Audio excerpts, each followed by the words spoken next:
Hi all, അസ്സലാമു അലൈക്കും. Welcome back to Silna's kitchen. ഇന്നത്തെ റെസിപ്പി അരിപ്പൊടിയും തേങ്ങയും വെച്ചിട്ട് നല്ല ടേസ്റ്റി ആയിട്ടുള്ള വെറൈറ്റി ആയിട്ടുള്ളൊരു ആവിയിൽ വേവിച്ച നല്ലൊരു കിടിലൻ പലഹാരമാണ്. അപ്പോൾ ഇതെങ്ങനെയാണ് തയ്യാറാക്കുന്നതെന്ന് അറിയാനായിട്ട് വീഡിയോ സ്കിപ്പ് ചെയ്യാതെ മുഴുവനായിട്ടൊന്ന് കണ്ടു നോക്കണേ.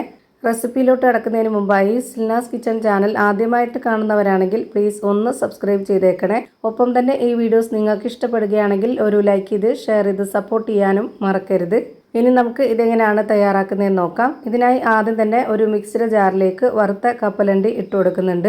ഒരു 100 ഗ്രാം അളവിലുള്ള കപ്പലണ്ടിയാണ് ഞാനിപ്പോൾ ഇതിലേക്ക് ഇട്ട് കൊടുത്തിട്ടുള്ളത്. തൊലിയൊക്കെ കളഞ്ഞെടുത്തിട്ടുള്ള കപ്പലണ്ടിയാണ് ഞാനിപ്പോൾ പൊടിച്ചെടുത്തിട്ടുള്ളത്. നിങ്ങൾക്ക് വേണമെന്നുണ്ടെങ്കിൽ ബദാമോ പിസ്തയോ അങ്ങനെ എന്ത് വേണമെങ്കിലും ഇട്ട് കൊടുക്കാവുന്നതാണ് ഈ ഒരു കപ്പലണ്ടിക്ക് പകരം. ഞാനിപ്പോൾ ഈ ഒരു പലഹാരത്തിന് നല്ലൊരു മണത്തിന് വേണ്ടിയിട്ട് ഈ ഒരു കപ്പലണ്ടിയുടെ കൂടെ ഒരു 4 ഏലക്കയും കൂടെ ഇട്ട് കൊടുത്തിട്ടാണ് ഇതുപോലെ നന്നായിട്ടൊന്ന് പൊടിച്ചെടുത്ത് ബൗളിലേക്ക് ഇട്ട് കൊടുത്തിട്ടുള്ളത്. ഇനി നമുക്ക് ഇതേ മിക്സർ ജാറിൽ തന്നെ 250 ml കപ്പിൻ്റെ അളവിൽ 1 കപ്പ് വറുത്ത അരിപ്പൊടി ഇട്ട് കൊടുക്കാം. സാധാരണ നമ്മൾ പത്തിരിയും ഇടിയപ്പമൊക്കെ ഉണ്ടാക്കുന്ന അതേ അരിപ്പൊടി തന്നെയാണ് വേണ്ടത്. പിന്നെ നമുക്ക് ഇതിലേക്ക് വേണ്ടത് ചിരകിയെടുത്ത തേങ്ങയാണ്. അതും ഒരു 250 ml കപ്പിൻ്റെ അളവിൽ 1 കപ്പായിട്ട് ഇട്ട് കൊടുക്കാവുന്നതാണ്.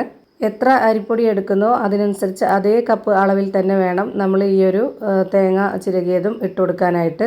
പിന്നെ ഇതിലേക്ക് മധുരത്തിന് ആവശ്യമായിട്ടുള്ള ശർക്കര പൊടിയോ അല്ലാന്നുണ്ടെങ്കിൽ ഇതുപോലെ പഞ്ചസാരയോ ഇട്ട് കൊടുക്കാം. ഒരു 1/4 കപ്പിന് 1.5 കപ്പ് പഞ്ചസാരയാണ് ഞാൻ ഇട്ട് കൊടുത്തിട്ടുള്ളത്. അത്യാവശ്യം നല്ല മധുരമുള്ള പലഹാരമാണിത്.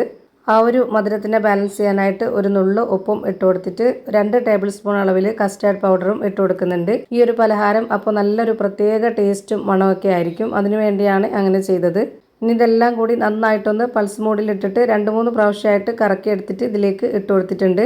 ഇനി ഈ ഒരു ബൗളിലുള്ള കപ്പലണ്ടിയും ഈ ഒരു അരിപ്പൊടി മിക്സും ഇതെല്ലാം കൂടെ ചേർത്ത് നന്നായിട്ടൊന്നുകൂടി യോജിപ്പിച്ചെടുക്കാം. കുറച്ച് നേരം ഇതുപോലെ കൈവച്ചിട്ട് നന്നായിട്ടൊന്ന് യോജിപ്പിച്ചെടുക്കണം. എന്നാൽ മാത്രമേ എല്ലാം ഒരുപോലെ മിക്സായി നല്ല ടേസ്റ്റായിട്ട് കിട്ടുള്ളൂ.